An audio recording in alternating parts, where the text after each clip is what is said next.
Hello, and welcome to A VO's Journey. My name is Anthony Pica. This show is all about helping the new and upcoming voiceover artists grow their business and sidestep all the crazy things that I seem to step on.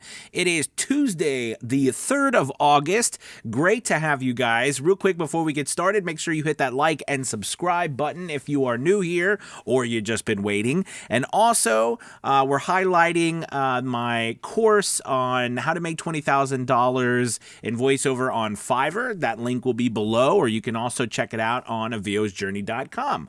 Love for you to look at that. It's a great course. It's helped hundreds and hundreds of people grow their businesses on Fiverr. I know you'll love it. Let's dive into a topic that I find very important to myself, and I think it's going to really help you, at least will give you some food for thought. And that is why I don't like to do auditions for voiceover work. I think I've pretty much by now made a voiceover career doing things different than a lot of people. All right, in voiceover. I was trained as an actor, a stage actor. I toured once upon a time, and I did a lot of work in theater. And the job of an actor is to audition. Right? I mean, that's the job. And then getting to be in a show, I mean, that's the fun part, right? But as I've built this voiceover business, I found that, and I've worked with more and more people, that auditioning is, it's a necessary evil, but at the same time, I actually work very hard not to audition. And let me tell you why. So with the advent of all of these platforms, right? From Fiverr to voices.com to Voice123 to People Per Hour to Upwork to all these new ones that are coming out, ACX, wherever you are, okay, or not, these platforms are really driving mass amounts. And I know some people have different opinions, but I really believe that the majority of work is now going through online. Okay? Now, with that being said, sites like Fiverr or Voices.com or Voice123 or Upwork, all these platforms, they are not only places where jobs are, they are now becoming massive search engines for jobs, okay? And meaning that not only do those sites offer opportunities for us to go on to audition, send proposals, but they're offering more and more for the ability of people to find us, okay, to find what they're looking for when they type in the search terms and we come up. So with that being said, this is where leads me down the path to the majority of the business that I actually get, and I would say the majority, is through people finding me through these websites. Perfect example, we'll use People Per Hour. Last month, I did about 5 or 6 voiceovers, made, I think, $1,200 or so on People Per Hour on that platform. And it was not one audition did I do. Not one proposal did I send. It was people finding the projects or gigs or whatever you want to call them, offerings that I have up on People Per Hour, people going onto that site, searching for jobs, my work coming up, them listening to it, liking it, and then buying from me through that website. Okay?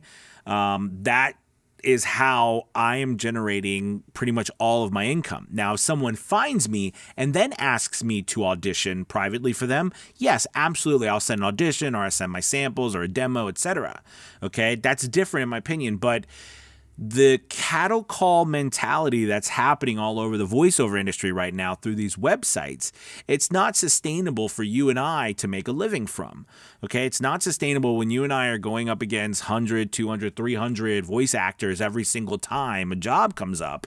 That just doesn't make sense. Okay, because we're going to, we're not going to be heard half of the time. Half of the time, if you are heard, it's after they've listened to 20 or 30 or 40 people, in which case all of you sound the same. I used to do casting for theaters. And, after the 200, 300, 400 people, everybody pretty much looks the same, sounds the same. You hear the same scripts over and over again. If you've ever done casting for theater or TV or whatever, you know what I'm talking about. It is exhausting. And it's not, unless someone does something outlandishly different or wild, it's hard to notice them. Right? So the same thing happens to us. So that's why, to me, I really recommend that before you if you just been auditioning, take a moment and take a step back, look at the breadth of work or samples or spots, whatever you want to call it, that you have out on the platforms. Okay, let's say you're on Voices, right? And you have 5 samples up. Well, when I interviewed David Ciccarelli, right, the CEO of Voices, he talked about, people having 10, 15, 20, 25 samples up. When I've gone on there and I've done research and I've looked at people who are making a lot of money on Voices, some of them have 50, 60. Now, do some of them have a couple? Yes, some of them have 2 or 3. But remember, we are not, we have to create our own destiny. So I'm a big advocate for put out as many samples as you can on that platform until they email you and tell you, please, Mr. So-and-so or Mrs. So-and-so, please stop putting samples up on our website. Okay, you put as many as you can, because think of it this way. The more you have up, the more opportunities you have for people to find you. And that's where I would rather focus on. I came out a couple years ago with that idea that I wanted to focus on doing the things that I could control, like putting out samples, putting out reads to different places, kind of the similar thing that Voquent does, right? Where they offer samples, to people, and people listen to the samples and they decide, hey, yeah, I really like that sample, that delivery by that voice actor. It's the same thing for us. Put out as many samples as you can.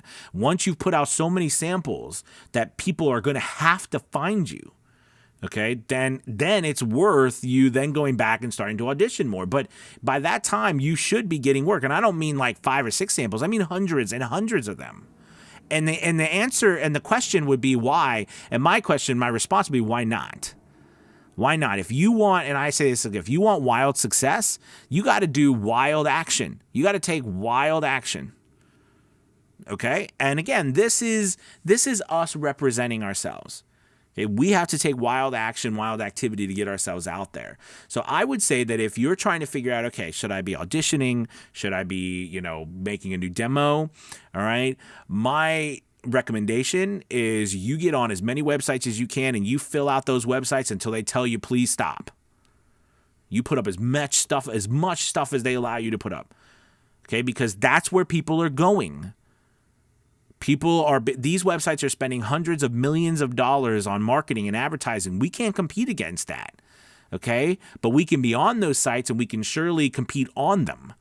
Okay, and people are going to find you more. That's where you're going to make your money. All right, you guys, I hope you enjoyed this video. Hopefully gave you some food for thought. Again, I'm not against auditioning. I just find that in my business, it makes a lot more sense sometimes for me to focus on getting out samples as many places on these websites as possible so people can find me too, not just where I got to audition and hope that one person somewhere listened to it. Right? Okay. All right, you guys, thank you so much. Remember, if you're interested in that Fiverr course, there'll be a link below, or you can go to avosjourney.com. Don't forget to like and subscribe, and I will talk to you tomorrow. Goodbye. Goodbye.